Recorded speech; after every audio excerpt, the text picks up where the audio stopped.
राधे राधे। जय श्री कृष्णा, जय सीताराम। कार्तिक महात्म का 29वां और 30वां अध्याय सुनिएगा। राजा पृथु ने कहा कि हे नारद जी, आपसे कलहा ने जिस प्रकार मुक्ति पाई यह सारी कथा हमको सुनाई है, मैंने भली प्रकार सुनी है। हे देव ऋषि, यह काम उन 2 नदियों के प्रभाव से हुआ था। कृपा करके मुझे यह बताने की कृपा कीजिए। कृष्णा नदी साक्षात भगवान श्री कृष्णचंद्र जी महाराज का शरीर और बेड़ी नामक नदी भगवान शंकर का शरीर है। इन दोनों नदियों के संगम का महात्म श्री ब्रह्मा जी भी वर्णन करने में असमर्थ हैं। फिर भी चूंकि आपने पूछा है, अतः मैं आपको इनकी उत्पत्ति का वृत्तांत सुनाऊंगा। ध्यान से सुनिए। चाक्षासु मनवंतर के आरंभ में श्री ब्रह्माणी ने सह्य पर्वत के शिखर पर यज्ञ करने का निश्चय किया। वह सब देवताओं, भगवान विष्णु और शंकर जी यज्ञ की सामग्री लेकर उस पर्वत के शिखर पर गए। तब ब्रह्मर्षि भृगु आदि ऋषियों ने ब्रह्म मुहूर्त में उन्हें दीक्षा देने का विचार किया। इसके बाद उन्होंने श्री ब्रह्मा जी की पत्नी त्वरा को बुलावा भेजा। वह बड़ी आहिस्ता से आ रही थी। इसी बीच में भृगु जी ने विष्णु जी से पूछा कि हे प्रभु, आपने त्वरा को शीघ्रता से बुलाया था, वह क्यों नहीं आई? ब्रह्म मुहूर्त टल गया है। इस पर भगवान विष्णु ने कहा, यदि त्वरा यथा समय यहाँ पर न आई तो आप गायत्री को ही स्त्री मानकर दीक्षा विधान कर दीजिएगा। क्या गायत्री पुण्य कर्म में ब्रह्मा जी की स्त्री नहीं हो सकती? नारद जी बोले, भगवान शंकर ने भी विष्णु जी की बात का समर्थन किया। यह बात सुनकर भृगु जी ने गायत्री को श्री ब्रह्मा जी के दाईं ओर बिठाकर दीक्षा विधान आरंभ कर दिया। ऋषि मंडल गायत्री को दीक्षा ही दे रहा था कि इतने में त्वरा भी यज्ञ मंडप में आ पहुंची। श्री ब्रह्मा जी के पास में गायत्री को देखकर ईर्ष्या से क्रोधित होकर त्वरा ने कहा कि जहाँ अपूज्यों की पूजा होती है और पूज्यों की अप्रतिष्ठा होती है, वहाँ पर दुर्भिक्ष, मृत्यु तथा भय तीनों अश्वमेव हुआ करते हैं। यह गायत्री जी ब्रह्मा जी की दाईं ओर तथा मेरे स्थान पर बैठी हैं। यह अदृश्य बहने वाली नदी होगी। आप लोगों ने अविचार से इसे जो मेरे स्थान बैठाया है, अतः आप भी सब के सब जड़ रूप नदियाँ होंगे।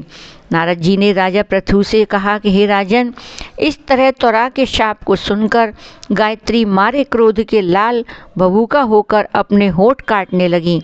देवताओं के मना करने पर भी उसने उठकर त्वरा को शाप दे डाला।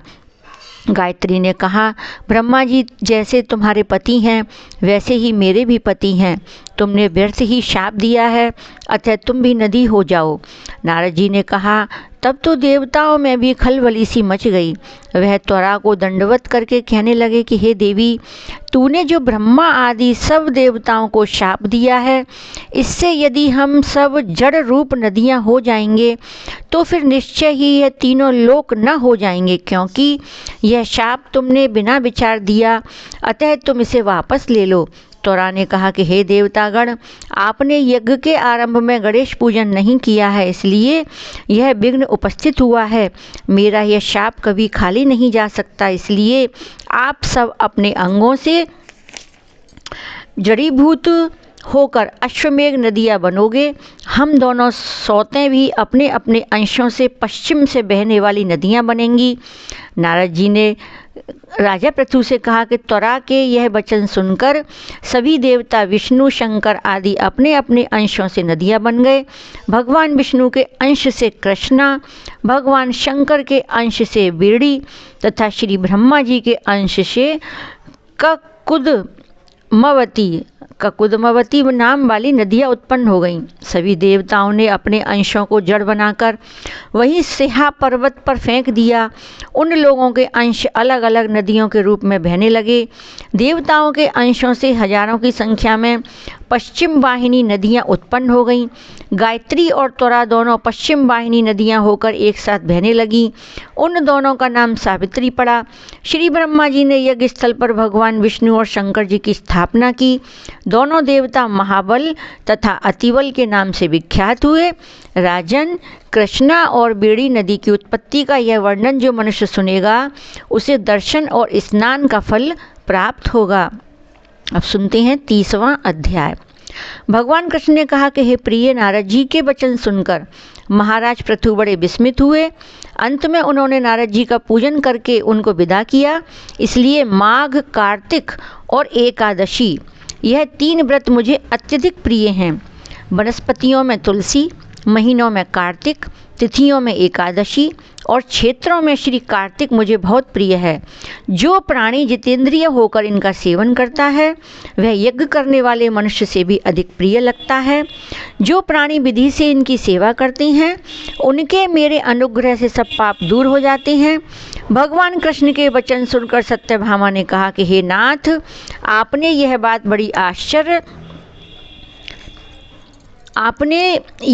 बड़ी आश्चर्यजनक कही है कि दूसरे के लिए पुण्य के फल से कलह की मुक्ति हो गई। यह प्रभावशाली कार्तिक मास आपको अधिक प्रिय है। जिसे पति द्रोह का पाप केवल स्नान के पुण्य से ही नष्ट हो गया, दूसरे मनुष्य द्वारा किया हुआ पुण्य उनके देने से कैसे मिल जाता है, आप यह मुझे बतलाइए। तब भगवान कृष्ण ने कहा कि बिना दिया हुआ पुण्य और पाप जिस कर्म द्वारा मिलता है सो सुनो। सतयुग में देश, ग्राम तथा कुलों को दिया पुण्य या पाप मिलता था, किंतु कलयुग में केवल कर्ता को ही पाप और पुण्य का फल भोगना पड़ता है। संसर्ग न करने पर भी वह व्यवस्था की गई और संसर्ग से जैसे पाप व पुण्य दूसरे को मिलते हैं उनकी व्यवस्था भी सुनो। पढ़ाना, यज्ञ कराना और एक साथ भोजन करने से पाप पुण्य का आधा फल मिलता है। एक आसन पर बैठने तथा सवारी पर चढ़ने से, श्वास के आने जाने से पुण्य व पाप का 1/4 भाग प्राणी मात्र को मिलता है। स्पर्श करने, भोजन करने से, दूसरे की स्तुति करने से पुण्य और पाप का 6वां भाग मिलता है। दर्शन करने, सुनने तथा ध्यान करने से मनुष्य को पुण्य और पाप का 10वां अंश मिलता है। दूसरे की निंदा, चुगली और धिक्कार करने से उसका 7वां भाग मिलता है। पुण्य करने वाले मनुष्यों की जो कोई सेवा करता है वह सेवा का भाग लेता है, अपना पुण्य उसे देता है। नौकर और शिष्य के अतिरिक्त जो मनुष्य दूसरे से सेवा करवाकर उसे पैसे नहीं देता तो वह सेवक उसके पुण्य का भागी होता है। पंक्ति में बैठे हुए भोजन करने वालों की पत्तल जो व्यक्ति लांघता है वह उसे जिसकी पत्तल उसने लांघी है अपने पुण्य का 6वां भाग देता है। स्नान तथा ध्यान आदि करते हुए मनुष्य से जो व्यक्ति बातचीत करता है या उसे स्पर्श करता है वह अपने पुण्य का 6वां भाग उसे दे डालता है। जो मनुष्य धर्म के काम के लिए दूसरों से धन मांगता है पुण्य का भागी होता है। ठीक उसी तरह जिस तरह की दान करने वाला पुण्य का भागी होता है, जो मनुष्य धर्म का उपदेश करता है और पश्चात श्रोता से याचना करता है वह अपने के पुण्य का 6वां भाग उसे देता है। जो मनुष्य दूसरों का धन चुराकर अब उससे धर्म करता है वह चोरी का फल भोगता है और शीघ्र ही निर्धन हो जाता है। और जिसका धन चुराता है वह पुण्य का भागी होता है। बिना ऋण के उतारे जो मनुष्य मर जाते हैं उनको ऋण देने वाले सज्जन पुण्य के भागी होते हैं। शिक्षा देने वाला, सलाह देने वाला, सामग्री को जुटाने वाला तथा प्रेरणा देने वाला यह पाप और पुण्य के 6ठे भाग को प्राप्त करते हैं। राजा के पाप पुण्य के षष्टांग का भोगी होता है। गुरु शिष्यों का, पति पत्नी का, पिता पुत्र का, स्त्री पति के लिए, पत्नी का पिता पुत्र का, स्त्री पति के लिए पुण्य का 6ठा भाग पाती है। पति को खुश करने वाली आज्ञाकारी स्त्री पति के लिए पुण्य का आधा भाग ले लेती है। जो पुण्यात्मा पराये लोगों को दान करता है वह उनके पुण्य का 6ठा भाग प्राप्त करता है। जीविका देने वाला मनुष्य जीविका ग्रहण करने वाले मनुष्य के पुण्य के 6ठे भाग को प्राप्त करता है। इस प्रकार दूसरों के लिए पुण्य अथवा पाप बिना देने के भी दूसरों को मिल सकते हैं, किंतु यह नियम जो कि मैंने बतलाए हैं कलयुग में लागू नहीं होते। कलयुग में तो एकमात्र कर्ता को ही अपने पाप व पुण्य भोगने पड़ते हैं।